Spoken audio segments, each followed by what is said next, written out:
Ito ang pinag-uusapan ngayon, kaya itatanong ko na lang sa inyo. Naniniwala ba kayo na ang Korte Suprema at ang Senado pro Duterte na? Parang nag-ugnayan na sila. Idinilay ng Senado ang impeachment trial laban kay Sara Duterte. Tapos nakarating sa Korte Suprema, ang nagpetisyon sa Korte Suprema ay abogado ng mga Duterte para hilinging ideklara na labag sa batas at pinagbigyan ng Korte Suprema. Unanimous decision, 13-0. Ang alam ko at pagkakaambalita natin, doon sa 13 senador, 12 ang appointed o ini-appoint sa ilalim ng Duterte administration. Kasi si Justice Leonen, yan ay na-appoint ng panahon ni dating Pangulong Noynoy Aquino. Yung iba kasi si Kagiwa na justice din pero nakalibyata ng panahon yon. So ayan na ngayon ang lumalabas. Kaya nagtatanong lang ako, hindi ko tahas ang inaakusahan. Kasi na yun pinag-usapan. Natapat lang ba ito o talagang meron silang ugnayan? Kasi yung pattern talagang makikita mo eh. O February 5, dumating sa Senado ang Article of Impeachment. Sa ilalim ng saligang batas, kaagad-agad dapat na-trial pero hindi ginawa. Nag-dribble, dinilay ng delay ni Escudero. Ayaw ni Escudero. At ng mga senador, nakalyado niya. Tapos, may nagpetisyon niya, ayun, nakuha ng petitioner ang panalo. Unconstitutional daw ang ginawa ng Kongreso.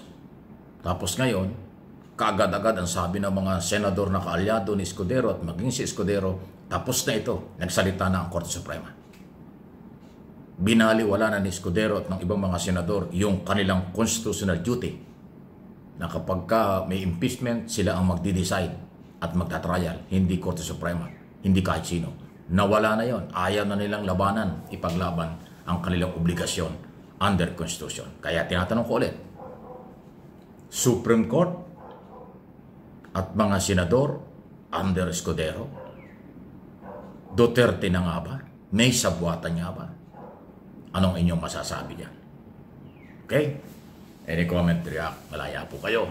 Huwag na lang kayo pumatol doon sa mga troll at mga basher. Alaman niyo kung saan galing yan. Mga walang magawa yan sa buhay, mga mapanirang grupo yan, saradong isip, huwag kayong pahawa. Kasi mga saradong isip, wala tayong makukunang kabutihan dyan. Yan yung mga troll, mga basher, na galing sa kanilang kampo na anti-Marcos. Okay? Tinutukoy na natin. Sunod na ating pag-usapan na itong budget for 2026. Ang sabi ni Pangulong Marcos, hindi na siya papayag na mayroong budget na makakalusot na hindi galing sa kanila ang original na proposal or kanilang programa. In other words, ayaw na niya ng insertion. Ayaw niya ng illegal na isinisingit. Ayaw niya ng mga paningit na daan-daang milyon at bilyon-bilyon na galing sa kung kani-kanino na politiko, both Congress and Senate. May epekto yan. Alam niyo bakit?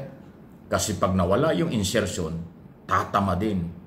Iba ang dating yan sa mga politiko sa Kongreso at Senado. Ayaw ko nang tukuyin. Kasi dun sa insertion, dyan ang racket talaga ng mga politisyan. Pag walang insertion, wala silang pakinabang kundi yung regular na kailang budget. Magkano ba ang regular na budget ng congressman? 300 million per year. Bawat isa. Sa mga project. Sa Senado, alam ko billion bawat isa. Regular yon. Pag nagkaroon ng insertion, umaabot ng 5 billion to 15 billion o 5 to 10 o 15 billion bawat isang senador. Sa Kongreso, pwede rin umabot ng billion-billion lalampas doon sa kanilang regular na 300 million kapag mayroong insertion. Kaya posible na itong budget proposal na 6.7 trillion for 2026 matinding didebatihin at susuriin yan ng Committee on Appropriation sa Kongreso at Committee on Finance ni Senator, ang na-appoint niya ni Senator Gatchalian. Yan kasi, Committee on Appropriation sa Kongreso, Committee on Finance sa Senado. Pag tuluyang pinagbawal at hindi pinayagan ng insertion, Matatagalan yan bago ma-aproban. Pero dapat ang gawin ng Pangulo, pag isinumiti sa kanila after ng BICAM, suriing mabuti. Pag mayroong insertion, ibito ka agad. So yan na yan. Kung mayroong mag-insertion, magsingit at nakalusot doon sa proposed budget, pagdating doon sa Malacanang, re-reviewin yan, ibibito yan ng Pangulo. Dahil sinabi niya doon sa SONA, hindi na siya papayag na mayroong proposed budget na hindi niya alam o hindi galing sa Malacanang ang mga proposed project. Ayan ang sinabi niya sa SONA. Kaya tinamaan dyan ng Speaker, tinamaan dyan ng Senate President ang kanyang mga kalyado. Kaya ating suporta ng Pangulo, maganda yon. Gusto yan ni Ping Lacson. Gusto yan ng mga veteran senador kasi ayaw nila yon, lalo si Ping Lacson. Kaya nga pumapalpak siya doon sa SONA. Kasi yan ang gustong-gusto niya. Wala nang PDAP, walang pork barrel, walang insertion. Kaya dapat maging masuri ang Malacanang sa oras na dumating sa kanila. By December, darating na sa kanila yan eh. Mga December, darating na sa kanya. Bago magpasko, darating na yung BICAM report, final report ng Kongreso at Senado sa proposed budget for 2026. Diyan dapat suriing mabuti ng Pangulo. Pag merong insertion, merong siningit, bito agad. Kasi diyan ang korupsyon. Pati sa mga flood control project at iba pa. So, yan. Sana gawin ng Pangulo. Ang tanong, hanggang saan ba ang tapang ng Pangulo para pigilan yung mga insertion na yan? Yan ay dapat panindigan. Kasi sabi niya, hindi pwede. Doon sa SONA. Kasama doon sa SONA. Hindi rin daw pwede. So, abangan natin. Magkakagipitan dito, maghihigpitan dito. Magtataasan ng kilay dito, sigurado. Dapat panindigan ng Malacanang. Bawal yan, hindi pwede yan. Yung proposed budget namin, yun ang dapat masunod. Hindi yung inyong gusto. Dapat panindigan yun ng ating Malacanang Palace. Okay? Kaya aabangan din natin kasi pera natin, yung 6.7 trillion, kalahati lang doon ang makukuliktang buwis. Ang kalahati ipangungutang dyan. Kasi hindi naman ho nakaka 100% ang customs at BIR at lahat ng ahensya ng pamahalaan nangangalap ng buwis. Hindi po nila napupunuan yung proposed budget taon-taon. Laging bitin. Laging, kung hindi man kalahati, mahigit na kalahati lang nakukolekta ang koleksyon, tapos ipangungutang na. Kaya palaki ng palaki yung ating trilyon na utang. Kasi hindi naman ho pwede. Pagka kasi may deficit, mangungutang na. Halimbawa yung 6.7 trilyon na yan, September pa lang naubos na. So yung October, November, December, yung 3 buwan, ipangungutang na yun. Kung kalahating taon pa lang naubos na yan, ipangungutang na yung kalahating taon.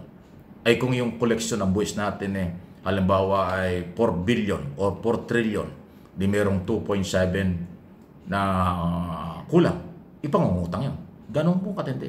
Halimbawa makakolekta ng, sabihin natin, maswerte na, 5 trillion pesos ang BIR custom sa diba pa, ay 6.7. So mangungutang tayo ng 1.7 trillion para mapunuan yung budget. Ganon po ang pagbabudget. Dapat alam natin yan.